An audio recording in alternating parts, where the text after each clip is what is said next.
On n'a jamais été aussi près du lieu du drame. Le cimetière est quand même relativement grand et puis c'est un peu chercher une aiguille dans une botte de foin, quoi. Lorsque je fais des recherches sur la région lorientaise et son histoire, j'utilise fréquemment les archives de la presse ancienne. C'est de cette façon que je me suis intéressé à quelques affaires criminelles qui se sont déroulées ici et là autour de l'Orient.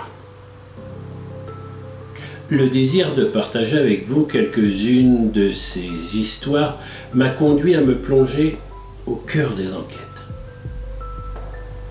Vous pouvez retrouver quelques vidéos sur cette chaîne. L'une d'elles m'a particulièrement touché, puisque la victime n'était autre qu'une enfant, une jeune fille de 11 ans, assassinée de façon terrible, et ce crime n'avait d'autre mobile que le vol. Si vous ne l'avez pas encore fait, je vous propose d'écouter cette histoire vraie en cliquant sur ce lien en haut à gauche. Si c'est déjà fait, si vous connaissez l'histoire, je vous invite à regarder le reste de la vidéo.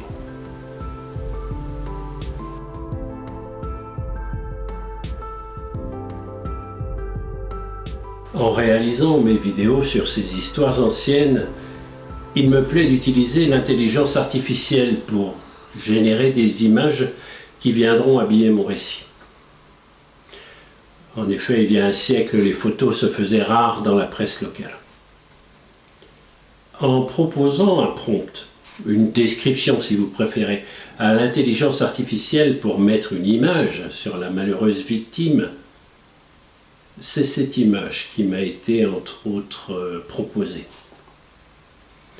La jeune Edwina Kerlo devenait ainsi plus concrète et son histoire prenait pour moi une autre dimension. Et je vous invite vraiment à rester jusqu'au bout de la vidéo car vous constaterez que je n'étais pas au bout de mes surprises.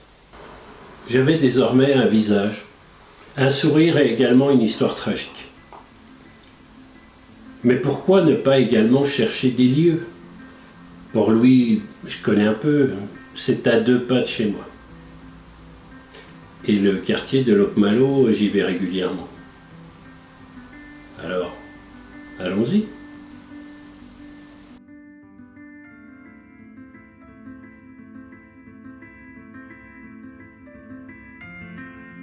Lorsqu'Hélène Le Bihan, veuve Kerlo, revient de Lorient ce mardi 8 août 1922, elle est très certainement passée sur cette allée longée d'arbres pour rejoindre Locmalo.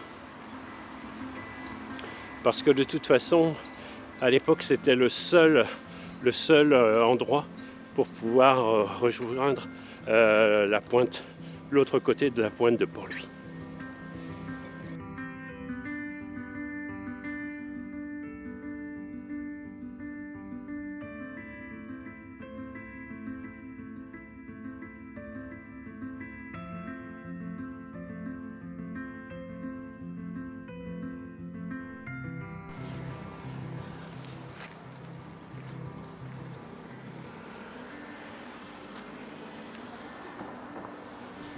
Le quartier de Locmalo, en fait, c'était le quartier des pêcheurs. Parce que comme Port-Louis était entouré de remparts, les pêcheurs avaient besoin d'avoir une certaine liberté pour aller à la pêche au rythme des marées. Et donc, ils étaient en marge de la ville de Port-Louis et ils occupaient donc ce quartier de Locmalo.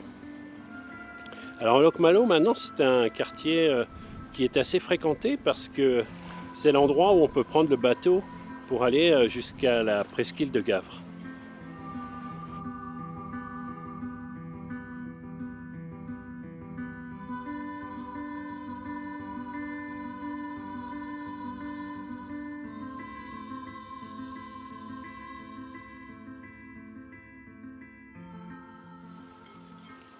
On imagine assez facilement que Edwina, elle devait venir ici assez régulièrement, peut-être pour voir les bateaux ou aussi pour aller à Gavre ou pour pouvoir jouer avec les autres jeunes de son quartier.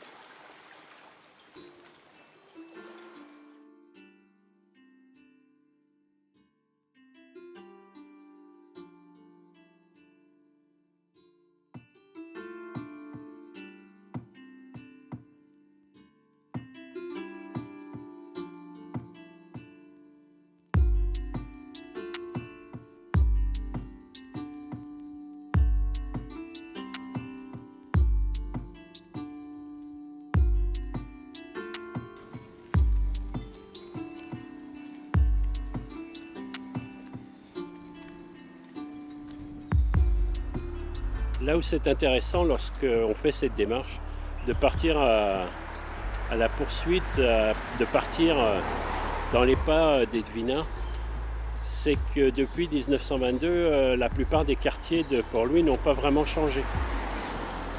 Et on pourrait donc imaginer facilement qu'Edwina a pu voir les mêmes choses que nous on voit et évoluer dans les mêmes endroits. Sur cette place du Lavoir, alors on imagine forcément que Edwina est venue avec sa mère laver du linge ici. Et puis dans les écrits qui relatent les faits, on nous dit qu'Amélie Riault venait souvent au lavoir pour laver du linge. À cet endroit précis, on est presque à proximité d'où habitait Edwina avec sa mère, où se trouvait la fameuse épicerie. Et là, la petite rue avec les maisons, là, les maisons qui devaient déjà être là en 1922. On peut facilement imaginer qu'Edwina est passée dans cette petite rue.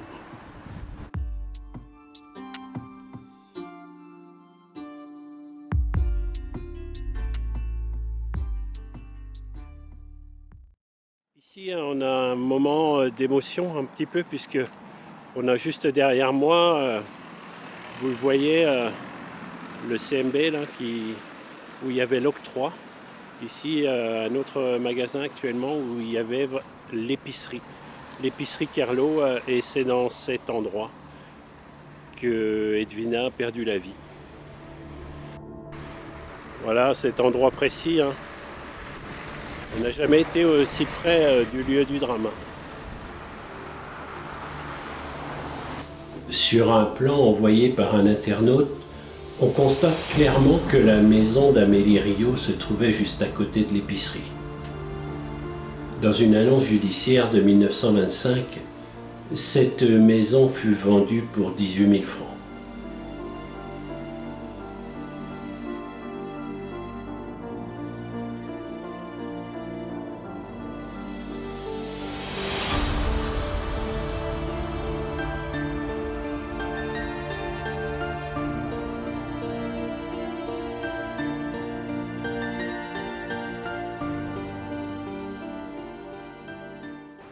Dans le compte-rendu de l'histoire, dans le Nouvelliste du Morbihan, il nous est dit que 2 jours après le drame, le jeudi 10 août, avaient lieu les funérailles d'Edwina.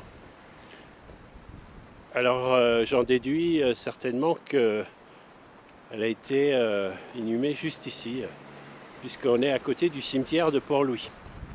Donc on va essayer de trouver Edwina peut-être. Alors d'une manière générale, parfois dans les cimetières, il y a un plan avec les noms de famille et où on peut trouver la personne qu'on recherche. Hélas, ici apparemment, c'est assez succinct, je vois rien qui pourrait m'aider. Alors on va tenter de faire confiance au hasard et puis on va se lancer un petit peu dans quelques années, on verra bien.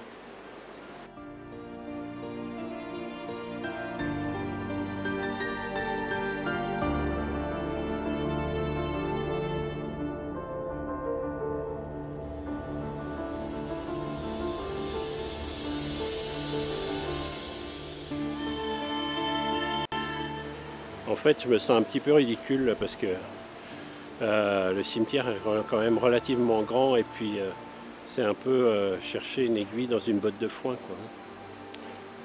Donc je vais descendre en bas là et puis on verra bien. Essayer de trouver des tombes un peu anciennes peut-être.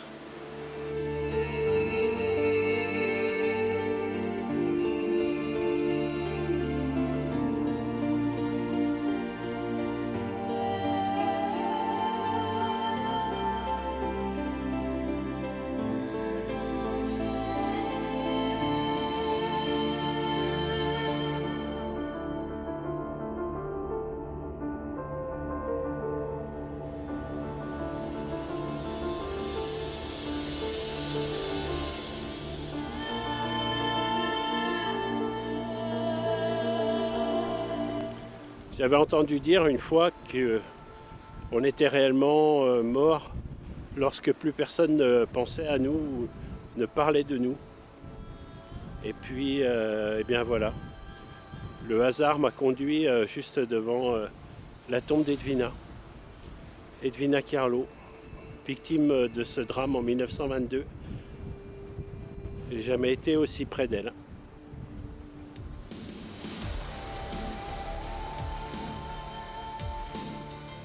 Edwina Kerlo venait juste de faire sa communion quelques semaines avant le drame.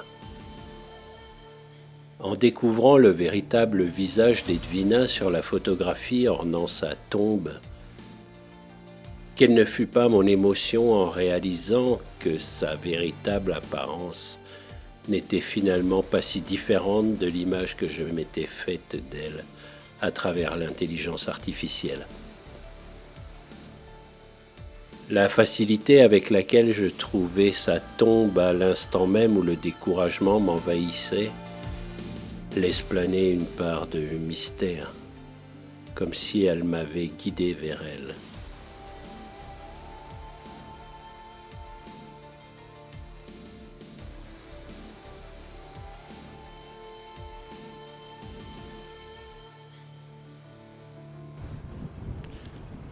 Voilà, c'était vraiment étrange de pouvoir trouver si rapidement l'endroit où repose Edwina.